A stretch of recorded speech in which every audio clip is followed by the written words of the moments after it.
മുഖത്ത് എണ്ണ തെറിച്ചു വീഴുന്നു. കുറച്ചുകൂടി സൂട്ട് ചെയ്തൂടെ ലളിതേച്ചി? ആ കടുക് വറുക്കുമ്പോ കുറച്ച് എണ്ണയൊക്കെ തെറിക്കും. നിനക്ക് അങ്ങോട്ട് മാറി ഇന്നാലെന്താ? പിന്നെ തെറിക്കും. അയ്യോ അയ്യോ എന്റെ കൈ പൊള്ളി. നീ എന്റെ കൈ പൊള്ളിച്ചല്ലേടി. അങ്ങോട്ട് മാറിയിക്കടി. ദേ ചേച്ചി, ഞാൻ പണ്ടേ പറഞ്ഞിട്ടുള്ളതാ എന്റെ മേലെ തൊട്ട് കളിക്കരുതെന്ന്. ഒരെണ്ണം വച്ചേരും ഞാൻ. മര്യാദയോട് കാണിച്ചാ പിന്നെ ഞാനെന്തോ ചെയ്യണമെന്നാ? അങ്ങോട്ട് മാറിയിക്ക. കുറച്ച് കഴിഞ്ഞിട്ട് വച്ചാ മതി. ആദ്യം ഞാനിത് തീർക്കട്ടെ, അത് കഴിഞ്ഞു മതി. നിങ്ങളെ പോലെ ഒരു തൻകാരിക്കാരി ഈ ഭൂമിയിലില്ല. അയ്യോ നീ വലിയ ത്യാഗശീല. സരോ നിന്നോട് അങ്ങോട്ട് മാറി നിൽക്കാനാ പറഞ്ഞത്. മാറിയിക്കടി. ഇല്ലെങ്കിൽ നിങ്ങൾ എന്നെ എന്തോ ചെയ്യും? ദേ വരട്ടൊക്കെ പണ്ട്. ഇപ്പൊ എനിക്ക് ചോദിക്കാനും പറയാനോ ആളുണ്ട്. എന്റെ ഭർത്താവാണെങ്കിലും എന്റെ മോനാണെങ്കിലും നിങ്ങളെ ശരിയാക്കും. എന്താ സരോജം? ഓ നിന്റെ ഒരു നൂലൻ ഭർത്താവ്. എന്തിനു കൊള്ളാടി ഇയാളെ? നീ ഇയാളെ ഒരു നോക്കുകുത്തിയാക്കി വെച്ചിരിക്കണമെന്ന് ആർക്കാ അറിയാത്തത്? നാട്ടുകാര് പല കഥകളും പറയുന്നുണ്ട്. അതൊന്നും ഞാൻ അറിയുന്നില്ലാന്ന് വിചാരിക്കരുത്. പിന്നെന്താ, ഞാൻ നിന്റെ ചേച്ചിയായി പോയി. മലർന്നു കിടന്ന് തുപ്പാൻ പാടില്ലല്ലോ. അത് തന്നെയാ ഞാനും പറയുന്നത്. മലർന്നു കിടന്ന് തുപ്പരുത്. ദേ അല്ലെങ്കിൽ എനിക്കുണ്ട് പറയാൻ ഒരുപാട് കാര്യങ്ങള്. അതെ, എന്റെ പേര് ദോഷം ഞാൻ അങ്ങ് സഹിച്ചു. സ്വന്തം മോളെടുത്ത് നടപ്പുണ്ടല്ലോ ചമഞ്ഞൊരുങ്ങി. ആദ്യേ അവളെ എന്നെ നിലക്കിരുത്താൻ കുഞ്ഞമ്മ കഷ്ടപ്പെടണ്ട. അത് ഞാൻ നോക്കിക്കോളാം. അല്ലെങ്കിൽ എന്റെ ഭർത്താവ് നോക്കിക്കോളും. നിന്റെ ഭർത്താവിനെ നിന്നെ മാത്രം നോക്കി പോരല്ലോ, വഴിയെ പോകുന്ന പെണ്ണുങ്ങളെ പലരെ നോക്കണ്ടേ? അവന്റെ പല കഥകളും ഞാൻ നേരത്തെ കേട്ടിട്ടുണ്ട്. ഈ അനാവശ്യം പറഞ്ഞാലുണ്ടല്ലോ അമ്മേ, എനിക്കൊന്നും കേട്ടോണ്ട് നിൽക്കാൻ പറ്റത്തില്ല. ചപ്പാത്തി തടിയെടുത്ത് ഞാൻ ഇവര് മോന്തയടിച്ച് എന്റെ കയ്യിൽ നിന്ന് നിനക്കൊരെണ്ണം കുടിശ്ശികയായിട്ട് കാലം കൊറേ ആയി. പണ്ടൊരു ദിവസം ഇവിടെ വന്ന് കേറിയപ്പോ വല്യേട്ടനെ ഞാൻ ഏതാണ്ട് പറഞ്ഞെന്നും പറഞ്ഞ് ഏഷണി കൂട്ടിക്കൊടുത്ത് എന്നെ ആട്ട് ഗൾപ്പിച്ചവളാ നീ. ഏഷണിയല്ല, സത്യ. നിങ്ങളല്ലേ പറഞ്ഞത് ആ കാലമാടൻ ചെത്താലേ നിങ്ങൾക്ക് ഗതി പിടിക്കുള്ളൂ എന്ന്? അത് ഞാൻ വലിയമാവനോട് പറഞ്ഞു. സത്യ, ഇനിയും പറയും. എന്നിട്ട് ആ കാലമാന്റെ പൈസക്ക് വേണ്ടിയില്ല നാണോ ഇല്ലാതെ ഇവിടെ വന്ന് പട്ടിയെ പോലെ കിടക്കുന്നത്. ഇവിടെ ഞാൻ എന്റെ കൊച്ചിനെ എങ്ങനെ തൊട്ടാലുണ്ടല്ലോ. അത്രക്കായി എന്റെ കൂട്ടുകാരെല്ലാം പോയി ദ്രോഹി. എന്നോട് കളിച്ചല്ലേ ഇങ്ങനെ ഇരിക്കും.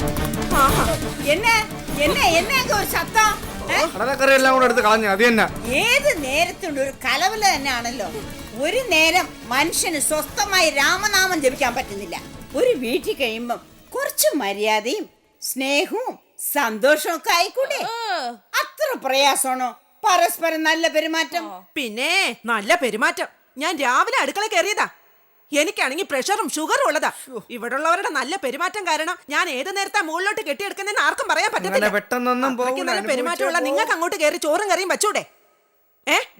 വെറുതെ വേണ്ട, കാശ് തരാം. ഇവിടുത്തെ ജോലിക്കാരികൾക്ക് കൊടുത്തിരുന്നത് 1500 രൂപയാ. അതിൽ 500 രൂപ കൂടുതൽ തരാം. 3 പേരും വെറുതെ ഇരുന്ന് തിന്നു കുടിച്ച് തടിച്ചു കൊഴുത്തല്ലോ. കൊഴുപ്പേ നിനക്കൊക്കെ തന്നെയാണ്. എന്നെ കൊണ്ട് വെറുതെ ഒന്നും പറയിപ്പിക്കരുത്. ദേ കോയമ്പത്തൂർ വിശാലാക്ഷി ഭൂമിയോളം ക്ഷമിക്കും. പക്ഷേ അത് കഴിഞ്ഞാലുണ്ടല്ലോ, ദേ എന്റെ തനിതരം നീയൊന്നും കണ്ടിട്ടില്ലടി. എന്തിനാ ഇങ്ങനെ പ്രതിമ പോലെ നോക്കി നിൽക്കുന്നത്? നിനക്ക് പോയി ചത്തൂടെന്ന്. ഭാര്യ ആരെങ്കിലും തല്ലിക്കൊന്ന സഞ്ചയനത്തിനെങ്കിലും സുനിൽ അന്വേഷിച്ച ഉപകാരം. ഓ, ഞാൻ എന്റെ അമ്മയുടെ സ്ഥാനമുള്ളവരെയൊക്കെ എങ്ങനെയാ തല്ലുന്നേ? ഈ രീതിയിൽ ഇവിടെ മുന്നോട്ട് പോകാൻ പ്രയാസമാ. ജോലിക്കാരികളും പോയി. ആര് ജോലി എടുക്കും? ആര് വീട് വൃത്തിയാക്കും? തോട്ടം നനയ്ക്കും? ആര് ചോറും കറിയും വെക്കും? അതിന്റെ എല്ലാം ചെലവാര് വഹിക്കും? എന്നെ കൊണ്ട് വലിയ ജോലിയൊന്നും പറ്റത്തില്ല. സൂത്രത്തിൽ കാര്യം നടത്താൻ ചിലർ ഒരുങ്ങിക്കെട്ടി നടപ്പുണ്ട്. അവര് നോക്കട്ടെ. സൂത്രത്തിൽ നോക്കുന്നത് ആരാണെന്ന് എല്ലാവർക്കും അറിയാം. ഓ, ചേച്ചി ഒരു വലിയ പണക്കാരി. ദേ എന്റെ പ്രഭ വിചാരിച്ചാലേ എനിക്കിന്ന് ദൈവം സഹായിച്ചു ഒന്നിനും ഒരു കുറവില്ല. എന്താ അമ്മ ഇവിടെ ഒരു ശബ്ദം കേട്ടെ? പാത്രം വല്ലവരും പൊട്ടിച്ചിട്ടുണ്ടെങ്കിൽ ആ പൊട്ടിച്ചവരിൽ നിന്ന് പൈസ ഈടാക്കണമെന്ന് പ്രഭ ഇപ്പൊ പറഞ്ഞതേ ഉള്ളൂ. അവൾ അങ്ങനെ പറഞ്ഞോ? പറഞ്ഞു. അവൾ അങ്ങനെ പലതും പറയും. ഇന്റർനെറ്റിൽ കയറി തോന്നുന്ന ആണുങ്ങളുമായിട്ട് ചാറ്റ്. മര്യാദയോട് പറഞ്ഞോണ്ടല്ലോ നിന്റെ മുഖത്തിട്ടൊരു ചാറ്റ് വന്ന പല്ലും 32 താഴെ വന്ന് കിടക്കും. കട്ടടി, എന്റെ ഭാര്യ പ്രോഗ്രാം ചെയ്യുന്ന അതൊന്നും ഇവക്ക് മനസ്സിലാകത്തില്ല. +2 പരീക്ഷ പാസ്സാകാൻ പറ്റാത്തവളാ. അവളോടൊക്കെ ഇതൊന്നും പറഞ്ഞിട്ട് ഒരു കാര്യമില്ല. എന്റെ ഭാര്യ ആക്ഷേപിച്ചാണ്ടല്ലോ. ഇവിടെ ഇപ്പൊ ആ കാര്യം ഒന്നും പറയണ്ട. ജോലിയൊക്കെ ആര് ചെയ്യുമെന്ന് പറയാം. നമുക്ക് നമ്മുടെ ഭക്ഷണം മാത്രമേ ഉണ്ടാക്കാൻ പറ്റുള്ളൂ. നമ്മുടെ മുറികളും നമ്മൾ ക്ലീൻ ചെയ്യും. ഞങ്ങളും അങ്ങനെ ചെയ്യാം. ബാക്കിയൊക്കെ ബാക്കിയുള്ളവര് ചെയ്യണം. അല്ലെങ്കിൽ നറുക്കിടണം. ഓരോ ദിവസവും ആരൊക്കെ എന്തൊക്കെ ജോലി ചെയ്യണമെന്ന് നറുക്കിട്ടെടുക്കണം. ഏയ് നറുക്കൊന്നും വേണ്ട, അവനവന്റെ ജോലി അങ്ങ് ചെയ്താൽ മതി. അത് വന്ന് കേറി ഇവര് പഠിപ്പിക്കണ്ട കേട്ടാ. ഞാൻ പറയുന്നതേ കോമളത്തിന് വേണ്ടിയാ. ഞാനാ ഞങ്ങളുടെ വീട്ടിലെ ഭർത്താവ്. അല്ലാതെ നിങ്ങളുടെ കുടുംബത്തിലെ പോലെ ഞാൻ ഭാര്യയല്ല. എടാ നീ എന്നെ ചൊറിയുന്ന അവസാനിപ്പിച്ചില്ലേ കൊണ്ടല്ലോ. നിനക്ക് ചൊറിയുന്നുണ്ടെങ്കിൽ അത് നന്നായിട്ട് തേച്ച് കുളിക്കാഞ്ഞിട്ടാ. അതിന് ഞാനെന്ത് വേണം? ഇന്ന് ഞാൻ കുറെ നാളായി നിന്നെ വെച്ചിരിക്കുന്നത്. ഇന്ന് നിന്നെ റെഡിയാക്കൂടാ. പിടിച്ച് മാറ്റാ. മാറിക്ക്. ഛെ, എന്തൊരു നാണക്കേട്. ഓരോന്ന് എന്റെ കയ്യിൽ നിന്ന് വാങ്ങിച്ചാലുണ്ടല്ലോ നിന്റെ ഒക്കെ പല്ല് 32 താഴെ കിടക്കും. ഇപ്പൊ എന്തിനാ വഴക്ക്? ഒടുവിൽ കിട്ടിയ വിവരം അനുസരിച്ച് ആഹാരം ആര് വെക്കും എന്നതിനെ ചൊല്ലിയാണ് വഴക്ക്. ആ ഇനി ഇതിന്റെ പേരിൽ ഇവിടെ ഒരു കശപശം ഉണ്ടാവരുത്. ആഹാരം എല്ലാരും കൂടെ ഉണ്ടാക്കണം, എല്ലാരും കൂടെ പൈസ പിരിച്ചെടുക്കണം. അവനോന്റെ ചെലവ് അവനോൻ വഹിക്കണം. ഏയ് അങ്ങനെ പറഞ്ഞാ പറ്റത്തില്ല. ഇത് വല്യമ്മാവന്റെ സ്ഥലമാ. ഇവിടെ താമസിക്കുമ്പോ ചെലവ് വഹിക്കേണ്ടത് വല്യമ്മാവനാ. അമ്മാവനില്ലാത്തത് കൊണ്ട് അമ്മാവന്റെ ഭാര്യാ പദവിയിൽ കഴിയുന്ന ആരാണോ അവര് ചെലവാക്കണം. അത് നീ ഇനി സമ്മതിച്ചതാ. ഞാൻ വഹിച്ചോളാം ചെലവ്. അങ്ങനെ ഇവിടെ ആരും വലിഞ്ഞു കയറി വന്ന് അമ്മായി ആകണ്ട. നമുക്കൊരു കാര്യം ചെയ്യാം, ചെലവിനുള്ളത് അമ്മാവിന്റെ അലമാരിയിൽ നിന്ന് എടുക്കാം. പ്രശ്നം തീർന്നല്ലോ. അങ്ങനെ പലരും അതിൽ നിന്ന് മോട്ടിച്ചിട്ടുണ്ടെന്ന് നമുക്കറിയാം. എന്നെങ്കിലും ആ താക്കോല് കണ്ടുപിടിച്ച് തുറക്കുമ്പോ അതില് പൈസ വല്ലതും കുറവുണ്ടെങ്കിൽ എണ്ണി എണ്ണി കണക്ക് കുറയിപ്പിക്കും. ആ കണക്ക് പറയിക്കും. എണ്ണി എണ്ണി നിന്നെ കുട്ടിയെ കണക്ക് പറയിക്കൂടാ. നീ പോടാ നാണം കെട്ടവനെ. നീ പോടാ എണ്ണം കെട്ടവനെ. മാറിക്കടാ, മതിയെടാ, മതിയെടാ.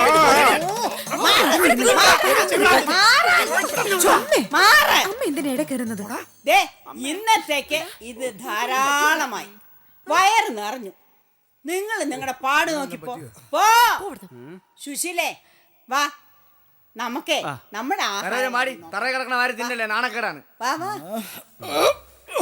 ചട്ടി എടുത്തതാ.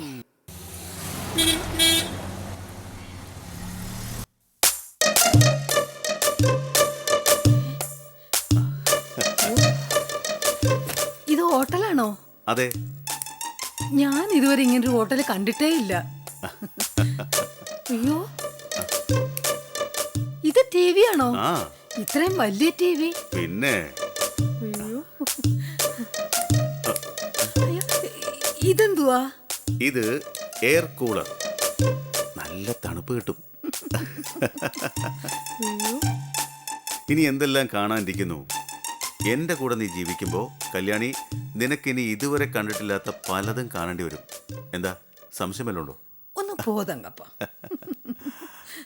കല്യാണി കളവാണി ചൊല്ലമ്മിണി ചൊല്ല്, ചെല്ലത്താമര പൂത്തിറങ്ങിയതാൺപൂവോ പെൺപൂവോ.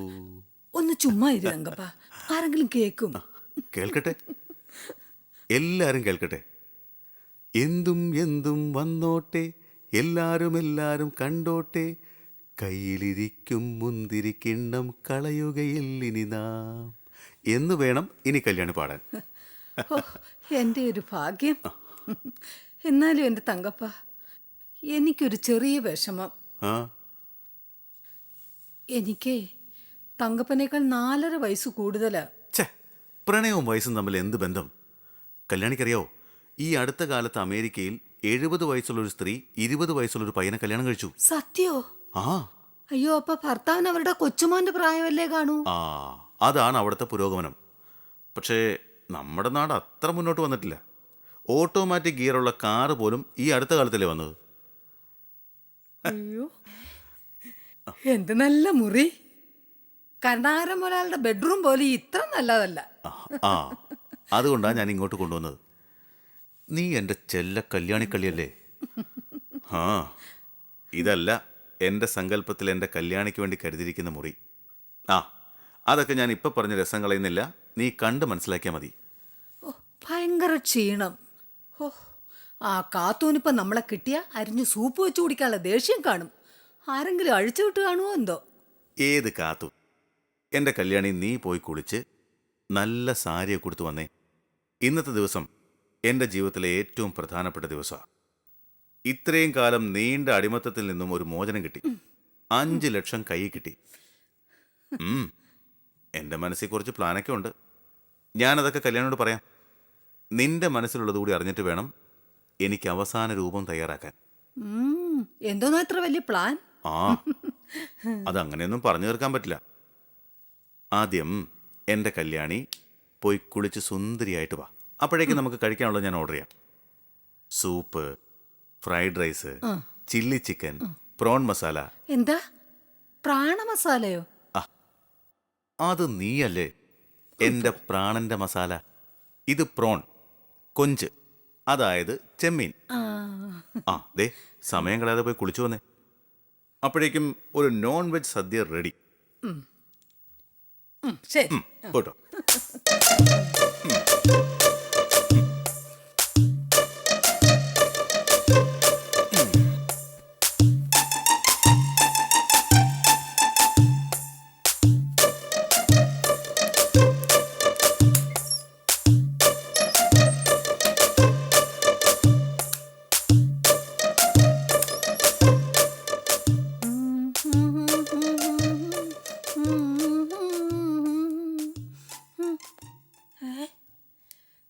തങ്കപ്പ, തങ്കപ്പൻ ഇതെവിടെ പോയി? അയ്യോ, ഇതെന്തി? അയ്യോ, ബാഗും കാണുന്നില്ലല്ലോ. ഇതെവിടെ പോയി? തങ്കപ്പ, തങ്കപ്പ, അയ്യോ, മുറി പൂട്ടിയിരിക്കുകയാണല്ലോ. അയ്യോ, ആരെങ്കിലും ഒന്ന് വരണേ, ഈ വാതിലൊന്ന് തുറക്കണേ. അയ്യോ, എനിക്ക് വയ്യ. അയ്യോ, ഈ വാതിലൊന്ന് തുറക്കണേ. അയ്യോ, പുറത്ത് ഒന്ന് പൂട്ടിയിരിക്കുന്നു. അയ്യോ, ആരെങ്കിലും ഒന്ന് തുറക്കണേ. അയ്യോ, എന്താ? എന്റെ കൂടെ ഒന്നും ആളിനെ കണ്ടില്ല. എപ്പോഴാ പോയത്? കുളിച്ചു വന്നപ്പോ തൊട്ട കാണുന്നില്ല. ആ കറുത്ത ബാഗും പിടിച്ചോണ്ട് പോയ ആളല്ലേ? അയാള് മുറിപൂട്ടി താക്കോല് തന്നിട്ടാണല്ലോ പോയത്. കറുത്ത ബാഗോ? അയ്യോ ദൈവമേ, അയാൾ എന്നെ പറ്റിച്ച് കടന്നേ. ചുമ്മാ നിന്ന് കൊഞ്ചാതെ മര്യാദയ്ക്ക് റൂം റെന്റ് അടച്ചിട്ട് വെക്കോ. നിന്നെ പോലുള്ള ധാരാളം പെണ്ണുങ്ങളെ ദിവസവും ഞങ്ങൾ കാണുന്നതാ. ഞാൻ മാനേജറോട് പറയാം, ഓരോന്ന് വന്ന് കേറിക്കോളൂ. എന്റെ എല്ലാം പോയേ. അയ്യോ, ചതിച്ചേ. മഹാഭാവി, നീ ഒരിക്കലും കോടം പിടിക്കത്തില്ലടാ.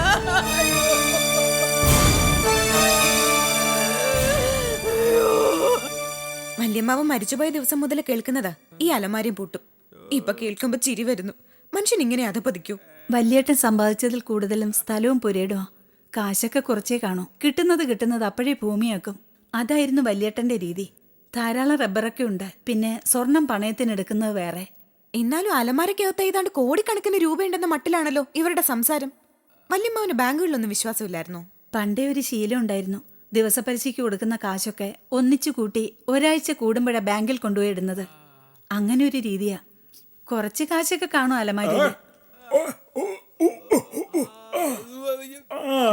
എല്ലാവർക്കും അതിലാണ് കണ്ണ്. പരസ്പരം വിശ്വാസമില്ല. എങ്ങനെയാ അലമാരയുടെ താക്കോല് കണ്ടുപിടിക്കണമെന്നേ ഉള്ളൂ. എന്തിനാ ഇത്രയും പാടുപെടുന്നത്? ഈ കുടുംബത്തിൽ കലഹം ഉണ്ടാവാതിരിക്കാൻ ഏറ്റവും നല്ല മാർഗം ആ അലമാരയുടെ പൂട്ട് പൊളിക്കുക. എന്താ എന്താ എന്താ പറഞ്ഞേ? ഇതൊന്നും ആരും കേൾക്കില്ലെന്ന് വിചാരിക്കരുത്. അമ്മായി, കോമളം, ഒന്നിങ്ങ് ഓടി വന്നേ. ഇവിടത്തെ അമ്മാവന്റെ അലമാരയുടെ പൂട്ട് പൊളിക്കുന്ന കാര്യം ഡിസ്കസ് ചെയ്യുന്നേ. ആ അലമാരയിലെങ്ങാനും കൈ കൊണ്ട് തൊട്ടാലുണ്ടല്ലോ അരിഞ്ഞു കളയും ഞാൻ. അത്രക്കായോ വന്നു കയറിയ തമിഴത്തെയും കൂട്ടരും? ഇവിടെന്താ ആണുങ്ങളില്ലെന്ന് കരുതി? എന്താടാ നിനക്കെന്താടാ ഇവിടെ കാര്യം? ആ മനുഷ്യന് സംസാരിക്കാൻ പറ്റില്ല. പക്ഷെ നിങ്ങളുടെ അത്രയും പൊട്ടനൊന്നും അല്ല. നീ മിണ്ടരുത്. അലമാര പൊളിക്കാനുള്ള പ്ലാൻ നിന്റെ ആയിരിക്കും അല്ലേ? കൊന്നുകളയും ഞാൻ. എന്താ ഇവിടെ ഒരു ബഹളം? ആരാ അലമാരയുടെ കാര്യം ഇവിടെ പറഞ്ഞത്? ഞാൻ ഇതുവഴി നടക്കുമ്പോ ഈ തമിഴത്തി പറയുന്നു അമ്മാവന്റെ അലമാര എങ്ങ് പൊളിക്കാന്ന്. എങ്ങനുണ്ട്? നമ്മളെയൊക്കെ വിഡ്ഢികളാക്കി ഈ തമിഴത്തി സംഘവും കാശ് കൊടുത്തോട്ട് അങ്ങ് പോവും. അല്ലെങ്കിൽ എന്റെ പേര് നിന്റെ പട്ടി കിട്ടോ. എടാ സുനിലേ, வார்த்தையை அளந்து பேசு. தீயினால் சுட்ட புண் உள்ளாரும் ஆறாது நாவினால் சுட்டவடு എന്നാ തിരുവള്ളുവർ ചൊല്ലിയിരിക്കുന്നത്. മനസ്സിലായോ? തീ കൊണ്ട് ഉണ്ടാവുന്ന പുണ്ണ് കരിയും. പക്ഷേ വാക്കുകൾ മനസ്സിൽ ഉണ്ടാക്കുന്ന മുറിവ് ഉണങ്ങാൻ പ്രയാസമാണ്. മനസ്സിലായോ?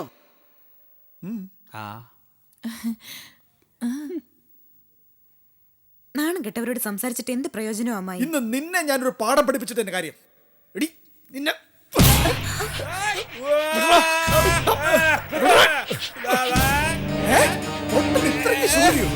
പ്രസാദേ, ഇവനെ പിടിച്ചു മാറ്റാ.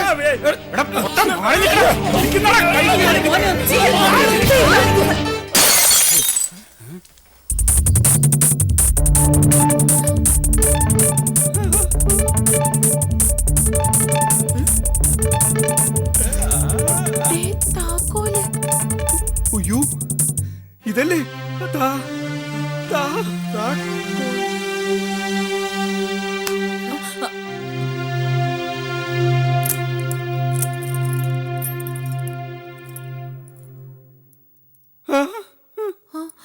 ഇതാണ് താക്കോൽ. താക്കോൽ. അതെ, വല്യമാന്റെ താക്കൂൽ. ഇങ്ങ താതള്ളേ, ഇത് ഞങ്ങളുടെയാ. ഇപ്പൊ തന്നെ തുറക്കണോ അലമാര? അങ്ങനെ ഇപ്പൊ തുറക്കുന്നില്ല.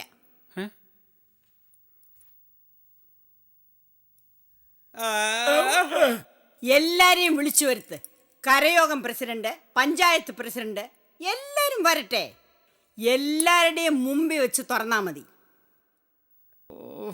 വീട്ടുകാർ മാത്രമല്ല, നാട്ടുകാരും അറിയണം അലമാരയ്ക്കകത്ത് എന്തൊക്കെയാ ഉള്ളതെന്ന്.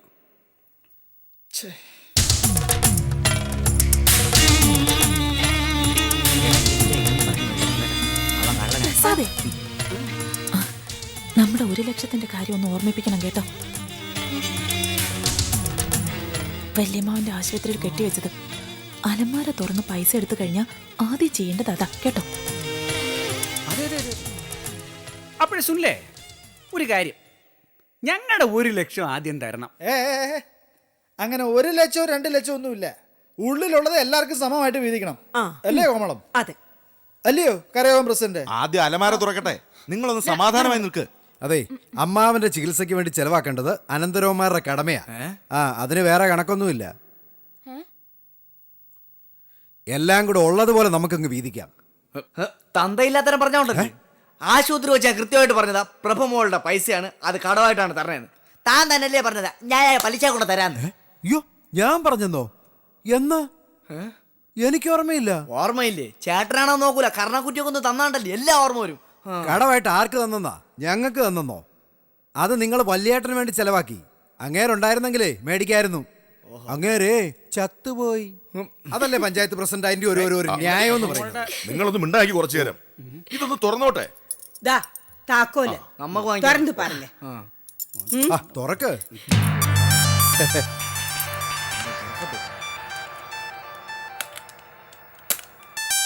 മാറടി.